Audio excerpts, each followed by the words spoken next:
la mort, les taxes et le Canadien qui est mentionné presque à chaque fois qu'un joueur devient disponible sur le marché des transactions. Et honnêtement, je comprends pourquoi le CH serait intéressé à Kiefer Sherwood, mais de grâce, fan des Canucks, du moins membre des médias à Vancouver, calmez-vous!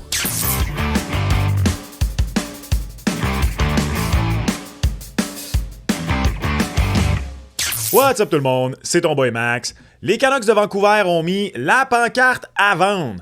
Du moins, ce serait le cas selon à peu près tous les insiders hockey crédibles. Tout doit partir, sauf Quinn Hughes. Quoique celui-ci a peut-être le goût de quitter, d'où Jésus, qui est ce joueur qui porte le numéro 43 sur cette séquence, et qu'a-t-il fait de Quinn Hughes? Blague à part. Vancouver a sa part de joueurs intéressants pour les autres équipes de la LNH et aussi surprenant que ça puisse paraître, je crois que le plus intéressant d'entre tous, c'est pas Brock Besser, c'est pas Jake DeBrusk, ni même Thatcher Demko.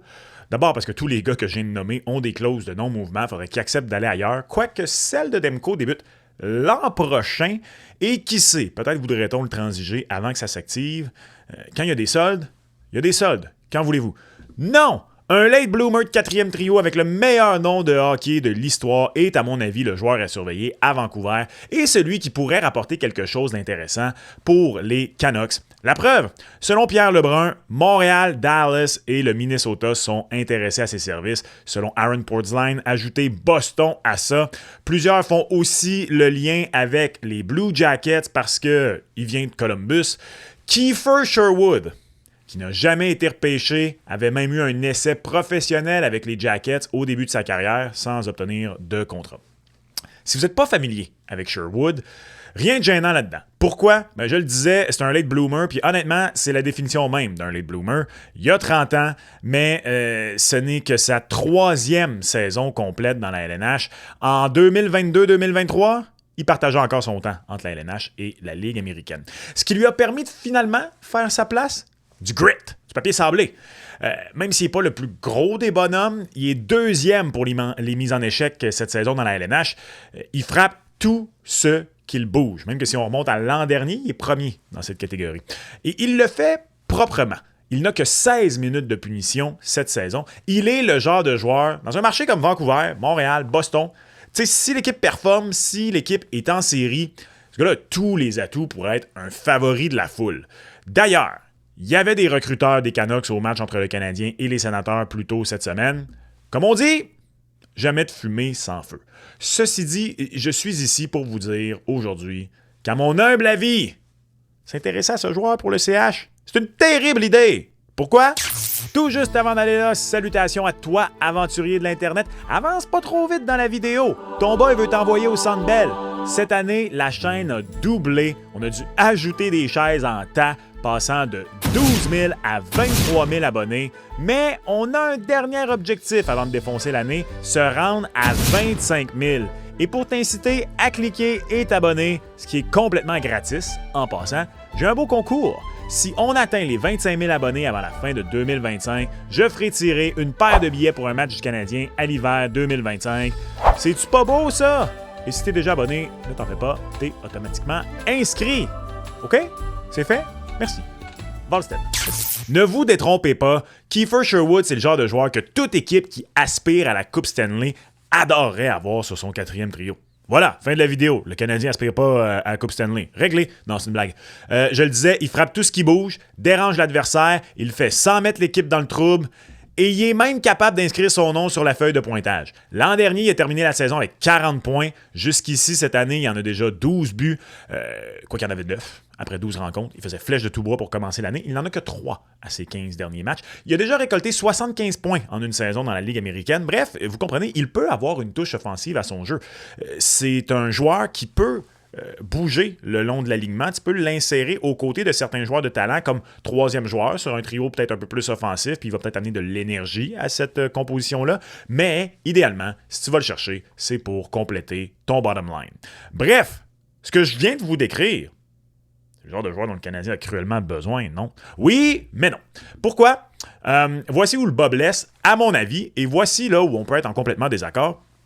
Laissez-moi savoir en commentaire ce que vous en pensez, mais Kiefer Sherwood écoule présentement la dernière année de son contrat. Il s'est vraiment fait un nom lors de sa saison et quart jusqu'ici à Vancouver, malgré les insuccès de l'équipe, et au risque de me répéter, plusieurs équipes seraient intéressées à ses services. Ajoutons à ça que, selon Elliot Friedman, peu d'équipes le voient, malgré le fait qu'il sera agent libre sans restriction à la fin de la saison, comme un joueur de location. Donc, on voudrait le prolonger. Deux choses à ce sujet. Le fait qu'il y ait une panoplie d'équipes intéressées, dont des aspirants, danger, signe d'avertissement, check engine, tout ce que vous voulez. Veut-on vraiment s'embarquer dans une surenchère pour ce genre de joueur si on est le Canadien? Si le CH était les Stars, l'Avalanche, les Hurricanes, nommez n'importe quelle équipe dont le seul objectif actuel est de gagner la Coupe Stanley à court terme et que ça saute, j'aurais dit oui. Mais c'est pas le cas. Deuxième chose. OK, c'est très bien que plusieurs équipes ne le voient pas comme un joueur de location. Mais lui, il voit ça comment?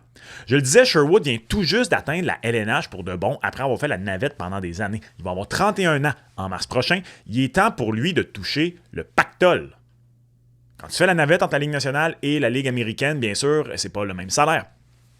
C'est pas faramineux. Là, présentement, c'est un contrat de 2 ans, 3 millions, si je ne me trompe pas, 1,5 million par saison qui écoule. Donc, il va vouloir aller maximiser son contrat, j'en suis convaincu. On ne parle pas d'un joueur à la Mike Madison qui risque de se dire « L'argent, c'est pas tout dans la vie parce qu'il vient de sortir d'un autre beau et long contrat. » Bon, peut-être qu'il va faire ça. Je connais pas le gars, là. Peut-être qu'il c'est Mère Teresa. Who knows? Mais soyons rationnels ici. Les probabilités qu'ils veulent vraiment aller chercher simplement le meilleur contrat financièrement pour lui, ça aurait beaucoup de l'allure. On peut assumer que ça fait du moins partie de sa réflexion. Ça va prendre, de 1, une excellente offre déjà pour aller le chercher à Vancouver en raison de la quantité d'équipes qui seraient intéressées à ses services. Et de 2, une autre excellente offre salariale pour le garder après ça à Montréal. Pourquoi tu ferais ça?